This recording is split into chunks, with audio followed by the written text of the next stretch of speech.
What's up guys? Today we're going to be checking out Indiana Jones and the Raiders of the Lost Ark on 4K Blu-ray. This isn't a review on the movie itself, but it is about a guy with a whip and a leather jacket looking for the Ark of the Covenant. I'm just going to share some of my thoughts on the video and the audio quality. Now let's go over a few tech specs. The movie was shot on film. It's got a 4K DI. It's rated PG. Runtime is 115 minutes. Aspect ratio is 239:1, and the audio gets a fresh new Dolby Atmos mix, which is a constantly active one, although it's a static mix rather than a dynamically active mix, meaning there aren't any objects that move around. It's more of a channel-based mix. Jumping into the Atmos viewer, you can see that every channel remains lit up if it's an action scene or if the scene has music playing, and the objects remain stationary as well. That being said, there's still some nice yet subtle extension in the high channels. During the bar scene, you'll hear more of the outside environment through all the speakers, and the crackling fire can be heard in the background. The new mix makes this scene sound more spacious. The storm scene also has a bigger feel, since now you can hear the thunder and the wind blowing in the overhead speakers and behind you. As for the sound effects, sometimes with these older movies, the effects can come across flat and not as dynamic as something you'd hear today. I'd say for all these Indiana Jones movies, the sound effects still hold up quite well. They're of course slightly over-exaggerated, but it works well for the movie. For bass response, I didn't think it was anything special or made any of my subwoofers do much work.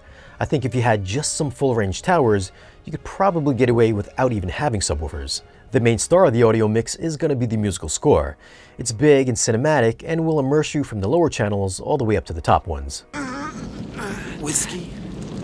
This supposedly got a brand new 4K scan, and if so, it does indeed look to be a big upgrade over the older 1080p Blu-ray.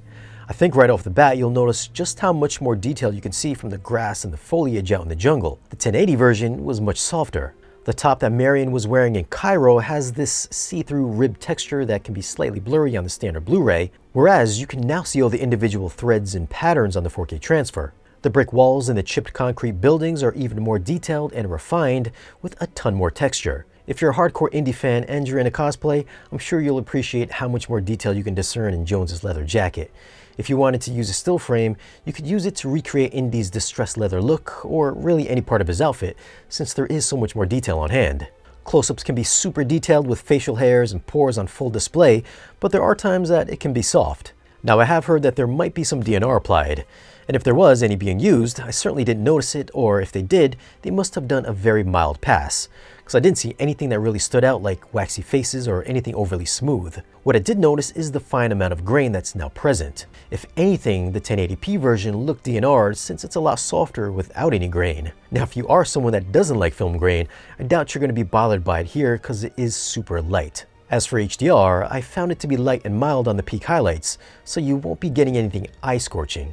There's still some nice pop from things like flames and sunsets, but nothing that's going to push your display's brightness. I found the color palette to be more natural overall, with richer, deeper hues. Grass is greener, and the desert scenes are earthier. HDR's wider color also expanded on the blue skies out in Cairo with different shades of blues, and the clouds were easier to make out.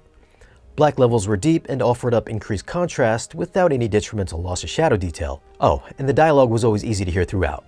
So for audio, I'd have to give it an 8.2. I thought this was a good immersive mix. There aren't a ton of effects that are zipping back and forth between the channels, although this new mix does give the movie a larger sense of space and scope. There isn't much in the way of bass with anything that's going to rock your house, but the musical score still sounds amazingly fun with great detail. For video, I thought this was a pretty substantial increase coming from the older Blu-ray. It isn't 4K crisp, but it does come close in certain shots. There's of course some very soft and even blurry moments here and there, but I found that the majority of the time that the detail looked fantastic. HDR fleshed out the color palette with a more natural look, and black levels were great. So for video, I'm gonna go with an 8.9. If you're a fan of the Indiana Jones movies, then this is a no-brainer and should be in your collection, as it is the best this movie's ever looked and sounded. Well, those are my thoughts on the new 4K transfer. Have you guys seen it and what'd you think? Leave a comment down below and let us know. Now, if you guys want to grab this collection, I'll leave some links for it down below in the video's description. As always, guys, thanks for watching. If you want, you can follow us on social media. And if you want to support the channel and get exclusive content or great discounts on audio and video gear, then stop by our Patreon page. Be sure to like, share, and subscribe, and we'll see you guys again in the next video.